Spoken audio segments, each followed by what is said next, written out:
a pouco, eles vão... Pode fechar. Daqui a pouco eles vão começar a reconhecer o casamento de pessoas com plantas, com animais, com objetos, porque eles... Um japonês se casou com um monte de bonecas. Com bonecas, foi, exatamente. Porque o objetivo, na verdade, não é a questão do casamento em si, não é a questão das preocupações ou dos desejos das pessoas em si, mas o objetivo é, liberando tudo isso aí, trazendo uma liberação total, um desregramento, você tem a destruição de uma estrutura forte, né, que é a família. Com a destruição da família, você tem um desmantelamento da ordem social. Com essa ordem social fraca, o seu governo consegue se impor de uma forma forte. Então, o governo sempre se impôs no meio da desestabilização social. Sempre ouvi isso. Inclusive, você pode pegar a origem da família, propriedade privada do Estado, de Karl Marx e Engels. Você vai ver lá que há a teorização dessas iniciativas. Destruir a estrutura da família, porque eles chamam a estrutura da família de estrutura opressora, e a estrutura opressora sendo destruída, você tem a unificação do Estado, tá certo? A unificação do Estado com o quê? Com a descaracterização da estrutura social. Pessoas amorfas, pessoas sem organização, pessoas sem uma estrutura básica, familiar, elas vão ser o que o Estado disser que elas devem ser. Aí você deve ver, por exemplo, George Orwell. Exatamente. Aí fica fácil para eles. Roma fez isso durante muitos séculos e funcionou. Então, Roma, a população romana era constituída mais de escravos do que de cidadãos romanos. Se os escravos quisessem, se tivessem organização, eles facilmente destruiriam o Estado romano, porque havia mais escravos do que romanos dentro de Roma, dentro da Itália, de modo geral. Agora, por que eles eram dominados? Porque eles não tinham estrutura básica familiar. Eles eram simplesmente uma massa humana, sem qualquer tipo de origem, sem qualquer tipo de estrutura, não se entendiam ser familiares uns dos outros, então viviam cada um tentando disputar simplesmente pelo seu quinhão, aquele que fosse vantajoso para si. E aí, com isso, facilmente dominados. Então, Roma dominou muitos séculos por meio dessa política de desestabilização social. E hoje, todos os estados totalitários promovem isso, né? Uma desestabilização social para dominarem, reinarem, né, de uma forma livre. Aí, com isso, você vê essa questão, né, daquilo que a gente abordou, a origem das nações, né, e a questão de Canaã. Então, o mal que se manifestou em Canaã. E aí ele falou aqui sobre essa questão da genealogia, e depois eu coloquei aqui algo sobre o crescente fértil, que eu já expliquei, então por isso eu vou passar aqui, passei algumas imagens, né, falando sobre o crescente fértil, aqueles que compõem, né, os rios que compõem, e aí ele vai falar aqui sobre a localização do Éden. Aqui, ó, esse é o mapa que eu queria achar. Veja, ele vai elencando alguns eventos importantes aqui do Antigo Testamento. Dentre os eventos, ele traz aqui, ó, o primeiro evento, ele coloca aqui, ó, Adão e Eva são criados no Jardim do Éden. E aí ele indica, né, uma hipótese para o Jardim do Éden aqui. Então ele coloca aqui no alto, né, perto da nascente do Tigre e Eufrates. Tá? Então temos aqui a Mesopotâmia, né, entre Tigre e Eufrates, o nascedouro deles aqui, perto da Armênia, tá? E aqui a região onde eles colocaram hipoteticamente o Éden. Aí teve uma teoria que menciona o Nilo e o Indo. O Indo nem aparece aqui, ele está para lá. Aqui é o chamado Mar Cáspio, né? Que também foi mencionado como hipótese para localização do Éden, que é o Mar Negro, tá? E aqui é o Mediterrâneo. Então temos aqui o Tigre e o Eufrates. O Nilo e o Indo estão para lá. Então essa teoria ela não é um tanto plausível porque é muito distante entre eles. Então outra fala sobre a questão do dilúvio ter mudado a geografia, o que também é possível. Mas para mim o mais importante é o seguinte: ele foi um lugar histórico, ele foi um lugar geográfico, só que ele também era a fusão do geográfico com o espiritual. Tanto que o acesso dele está impedido, né, por meio dessa intervenção divina.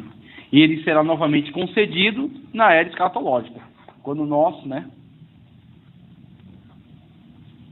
adentrarmos a eternidade, nós teremos novamente acesso à árvore da vida. Então é isso que eu acho importante para falar sobre o Éden.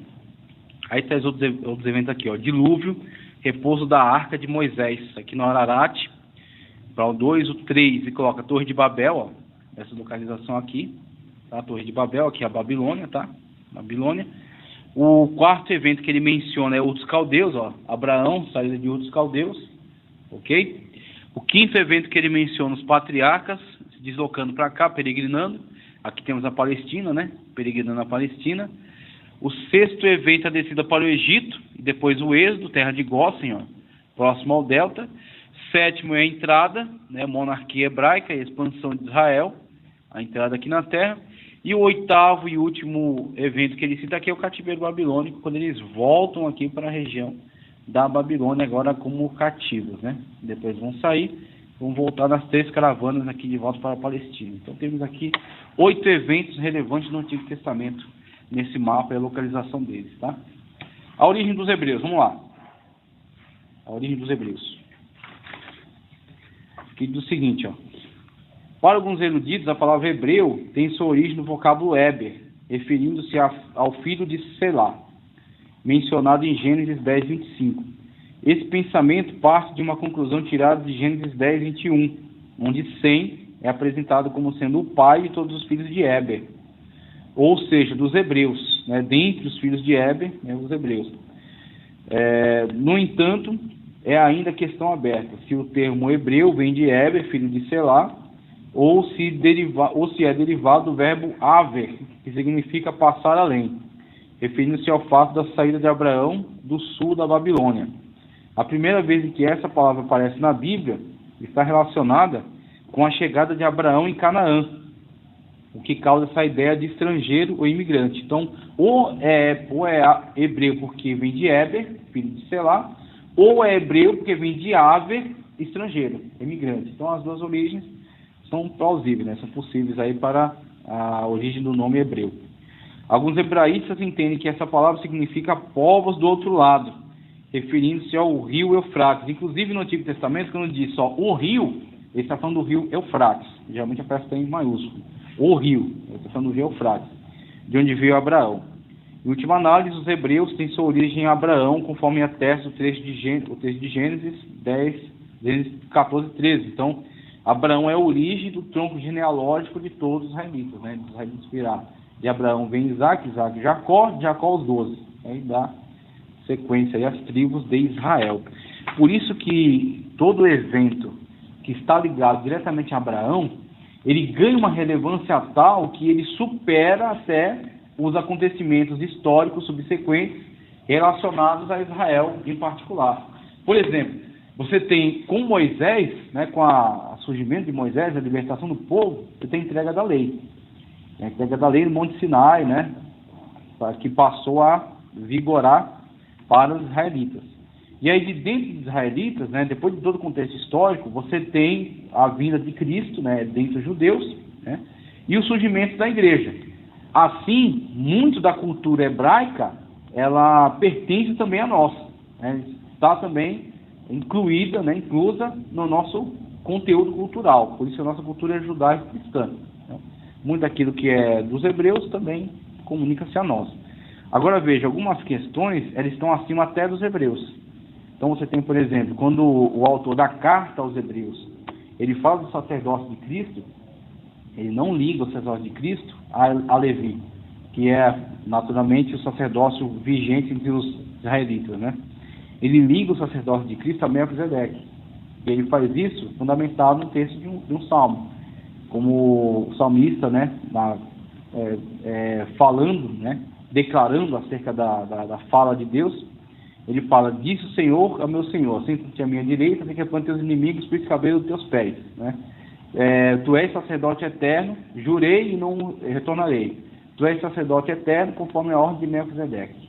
E aí veja que ele resgata essa fala, né, de Deus por meio do salmista para afirmar que o sacerdócio de Cristo é superior ao Levítico. E é superior porque é ligado a Melquisedeque. E Melquisedeque está ligado diretamente a Abraão. E aí quando Abraão paga dízimos a Melquisedeque, Melquisedeque abençoa Abraão. E aí ele argumenta: o maior abençoa o menor é abençoado e paga dízimos ao maior. Né?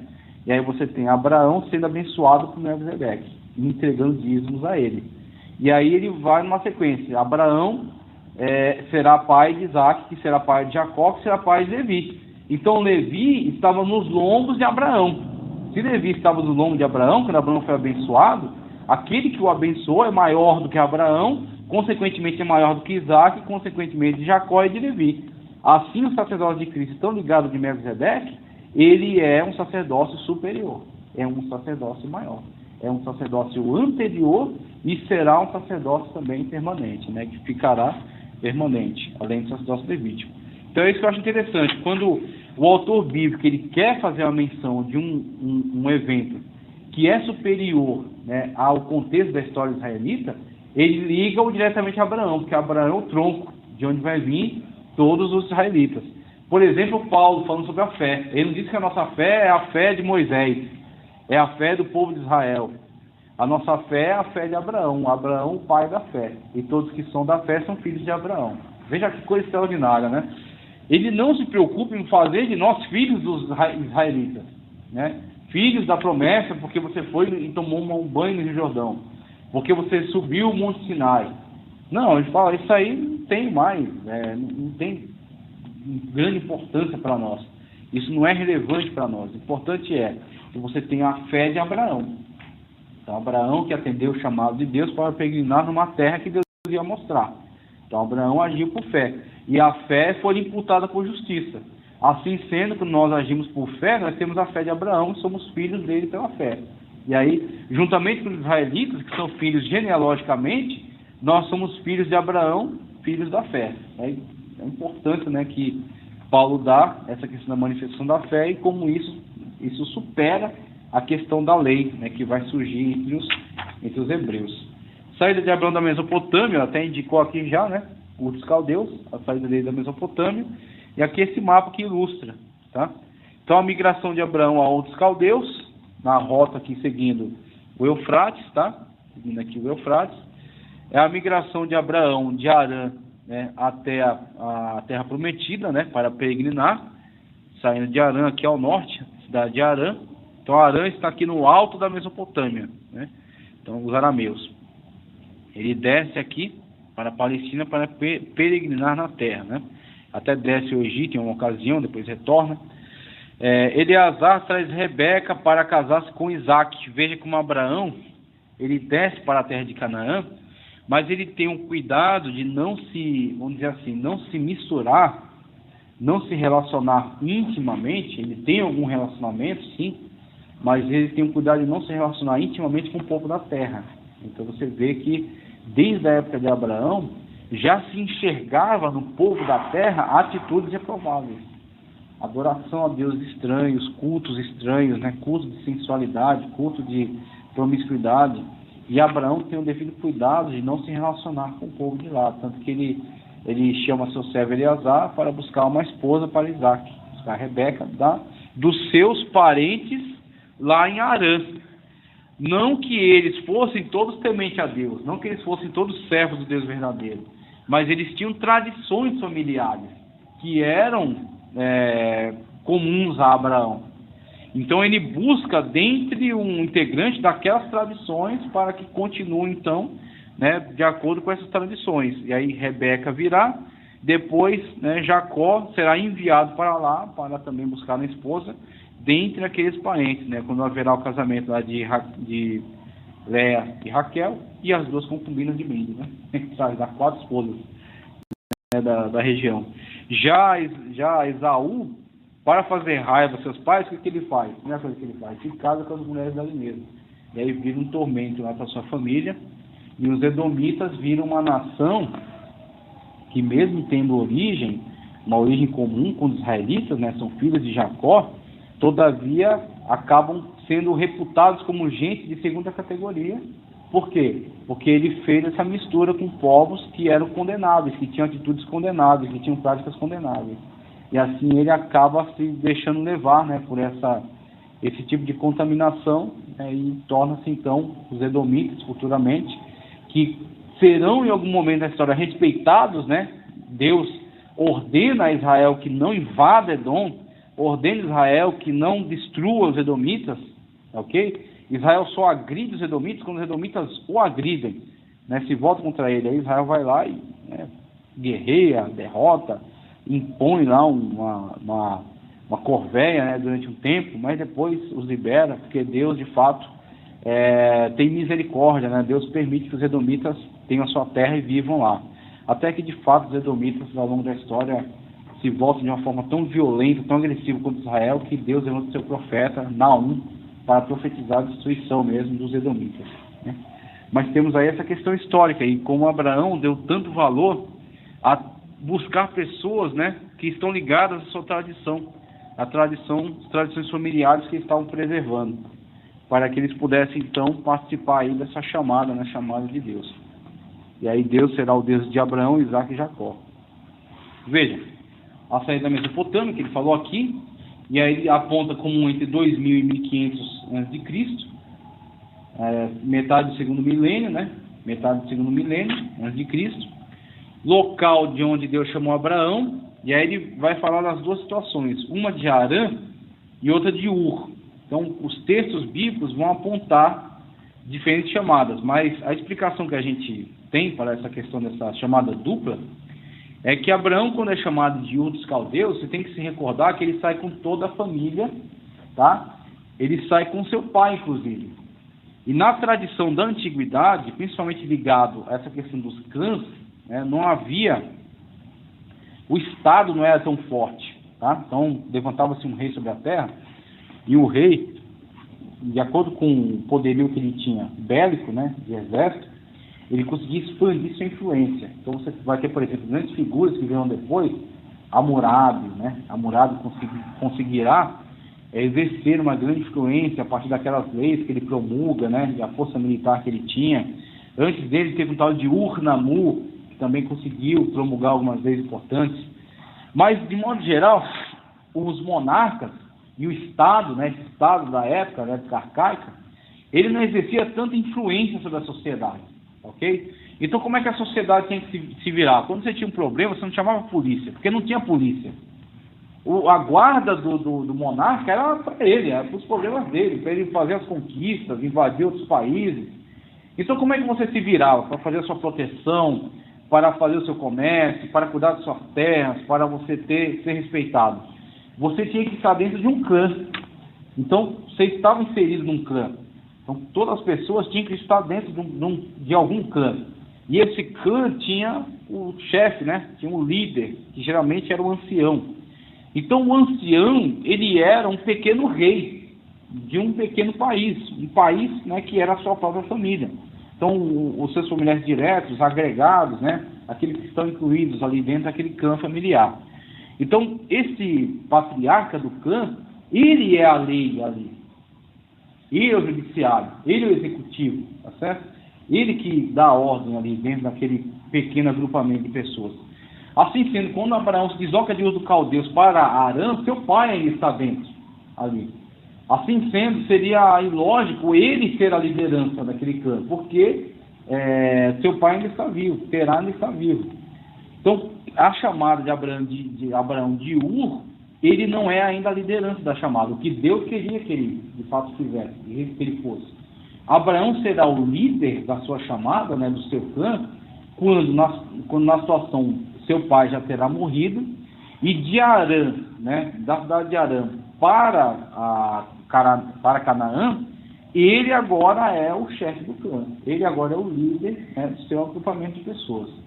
Você vê que Abraão era chefe de um clã e o seu clã não era tão pequeno, tanto que quando ele se estabelece em Canaã, primeiro tem aquele problema entre ele e o seu sobrinho Ló, né, por causa da terra, a terra não era suficiente para os dois, então você vê que não era pequeno.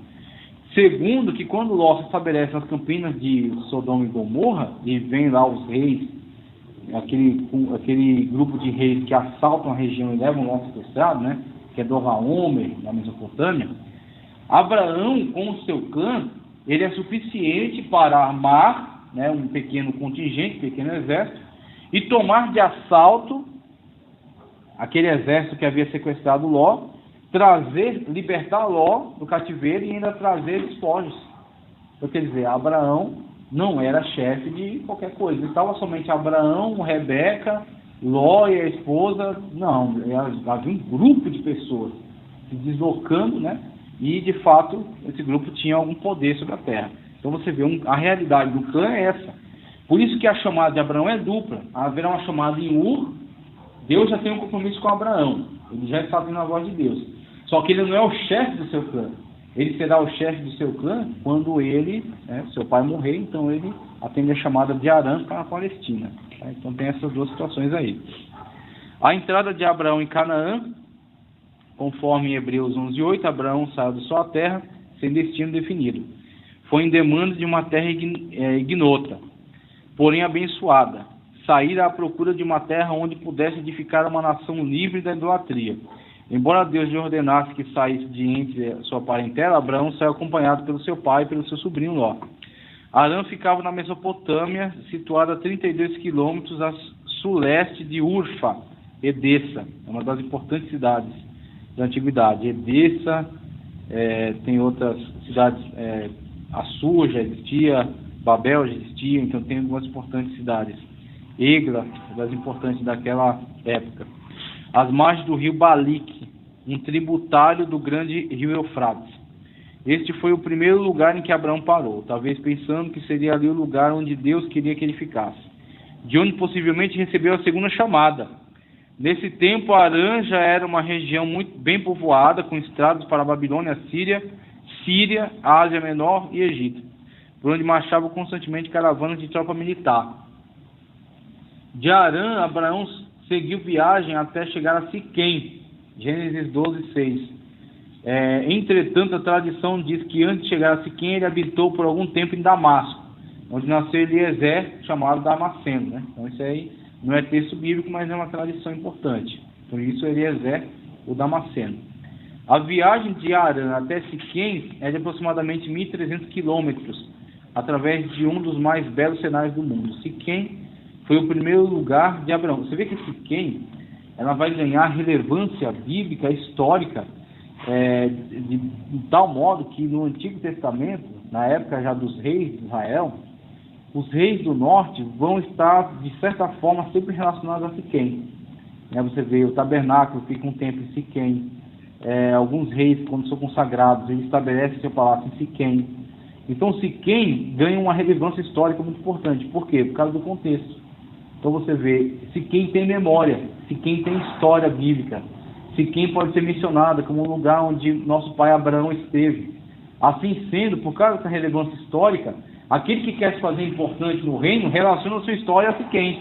Então você tem muitos personagens do Antigo Testamento que buscam relacionar a sua história à história de Siquém, por causa da importância histórica dessa cidade. É porque Abraão esteve lá, né? Abraão, de fato, ficou um tempo em Siquém. Siquém foi o primeiro lugar, né, de Canaã onde Abraão parou. No centro exato da região. Ali ficou um vale de extrema beleza, onde os montes Ebal e Gerizim, ali perante os cananeus, cujo povo era idólatra e fetichista, então aquela adoração, né, essas imagens, ele construiu um altar a Deus, exteriorizando sua fé no Deus verdadeiro. Com essa atitude, Abraão revela o caráter missionário de sua peregrinação. Ele começa a ter um referencial na terra, porque ele adora um Deus que ninguém vê, um Deus que não tem face, né? Um Deus que não é representado por imagem de escultura, e ele edifica altares a esse Deus. Então Abraão, ao cultuar esse Deus invisível, ele começa a despertar a curiosidade dos cananeus para uma fé no sobrenatural, para uma fé no Deus único, porque ele não adorava um panteão de Deus. Ele adorava um Deus que não é representado por nenhum tipo de imagem, e um Deus que falou espiritualmente com ele, chamando para peregrinar naquela terra. Então Abraão, só pelo fato dele estar ali, pelo fato dele existir, e de ele cultuar dessa maneira, ele é um referencial. Da mesma forma acontece hoje com a igreja. Né? A igreja, ela não pode se adaptar ao mundo para se tornar agradável ao mundo, porque ela tem que ser referência para o mundo daquilo que Deus quer para a nossa vida. Então a igreja precisa ser luz, né? Uma luz para colocar em cima como Cristo falou, não se esconder, mas colocar acima para que todos vejam. Esse foi um grande ato de fé e coragem de Abraão, porque a sua adoração pública a um Deus estranho em terras alheias era uma grande afronta aos habitantes da terra. De Siquém, Abraão seguiu viagem ao ocidente de Betel, onde ele ergueu um altar e invocou o nome do Senhor, cerca de 32 quilômetros de Siquém e 16 quilômetros ao norte de Jerusalém. Nesse tempo, Betel, casa de Deus, nome dado por Jacó, chamava-se Luz, mas ele não parou por aí. Desarmou a tenda e continuou viajando em direção dos cumes da cordilheira, provavelmente porque o Vale do Jordão e a planície marítima costeira ao ocidente já estavam suficientemente povoados. Por causa de uma fome que assolava a terra de Canaã, Abraão decidiu mudar para o Egito. Mais tarde ele voltou do Egito e novamente passa a habitar em Betel. Para